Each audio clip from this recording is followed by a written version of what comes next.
Shalom.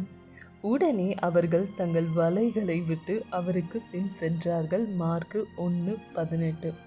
நம்ம வாழ்க்கையில் சில சந்தர்ப்பங்கள் வரும். அது எப்படின்னா, ஒரு ஹைட்ரா அது குட்டி போட்ட உடனே அந்த குட்டியை மறந்துடும். அந்த ஹைட்ரா ஆட்டோமேட்டிக்காக வளரும். அந்த மாதிரி ஆண்டவர் சில விஷயங்களை நம்ம விட்டுட்டு வந்துடணும் அப்படின்னு எதிர்பார்ப்பாரு. நாம் செய்கிற ஊழியம் கர்த்தருடைய சித்தத்தின்படி இருக்கிறதா, அங்கே தான் தேவன் நம்மளை அனுப்புகிறாரா என்பதை நம்ம முன்னாடி புரிஞ்சுக்கணும். கர்த்தர் நம்மை அனுப்புகிற இடத்திற்கு நாம் செல்லணும்.